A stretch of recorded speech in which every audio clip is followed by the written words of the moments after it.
Hey guys, CJ here, coming at you with another review for Grayson, this time issue number 3, or I guess more accurately, it's a Future's End issue, so it's sort of like a flash sideways from Lost, if that makes sense. It's a flash sideways, but it's also a flash forward 5 years into the future, where you see, I guess, some Earth 2 incursion involving the parademons has caused this radical future where KG Beast is the president of Russia, and he's the one that kind of leads the human charge to fight the parademons, and the Russians take over the world, and Spiral ends up fighting with them to stop the parademons, and Dick Grayson ends up being a Russian hero.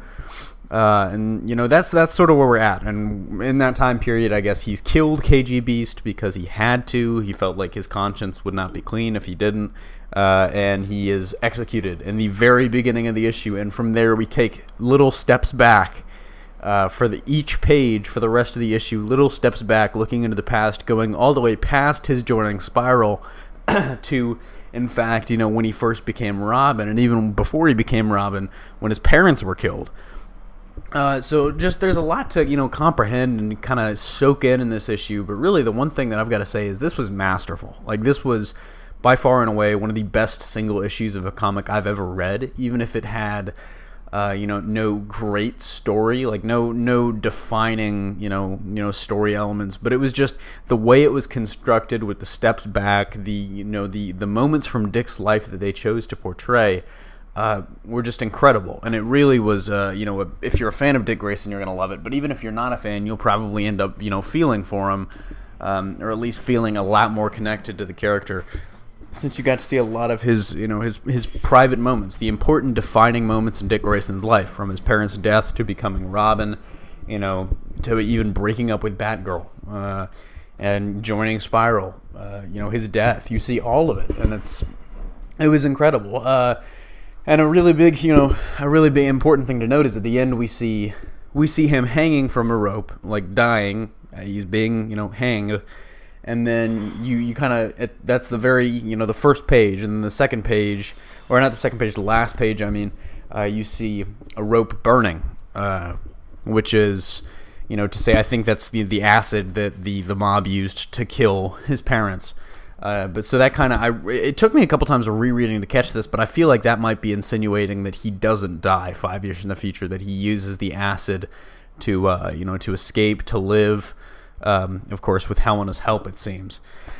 But anyways, there's so much to talk about. That's one of the reasons why I was so late on this review, is just because there's so much to digest in this issue. And I've reread it 3 or 4 times now, just to try and get a feel on it. And there's just so much there. It's a hard one to really review. I'd say definitely, as far as single comics go, this is definitely a pickup. You need to go. This is an issue you need to read. Even if you don't really like Dick Grayson, I wouldn't say, of course, don't buy the comic if you hate Dick Grayson. But if you're, even if you're on the fence, if you really have no opinion, this is a definite must pick up, because not only does it provide a lot of background to Future's End, it's also just probably one of the most masterfully constructed issues that I've ever seen, and that's saying a lot. But really, so I guess pros and cons. One, like I said, masterfully constructed with the flashback sequences. That really shows the correct, moments from Dick's life to really kind of draw you much closer to him, and really connect you to the characters going forward. I think the Future's End tie-in is another big pro, because it seems like a pretty interesting event. It's kind of every event at this point has kind of gotten milquetoast. And kind of bland with, oh, the world's gonna end, here comes someone from the future to try and stop it. It's a pretty played out trope, but this was very well done to me. It is a played out trope, but this kind of beat those expectations for me. Really, I have no cons about this issue. The art is fantastic. The storytelling and the dialogue is great. It's got a really, like I said, one of the things that I've always been surprised about with this series so far is the humor that persists throughout is actually one of the most endearing elements, and there is a good balance of humor and seriousness here, but there's also a lot of touching moments that I think make this comic definitely worthwhile. It'll be interesting to see if this continues, because I know Future's End month is September, so it should be wrapped up by then. But I can't help but want to get the rest of the story.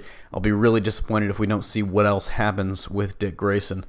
as a result of this, or if he's actually just dead, who knows. Anyways, that about wraps up this review. Hopefully you kind of got that I think that this is a great issue and that you need to go buy it from all that, just beastly, dialogue there that I just, fed you. So anyways, thank you very much. If you're reading Grayson, just in the comments, what did you think of this issue? We can get a good dialogue going there. If you're not reading Grayson, what's holding you back from reading it? Anyways, this is CJ signing off, and I'll see you next time.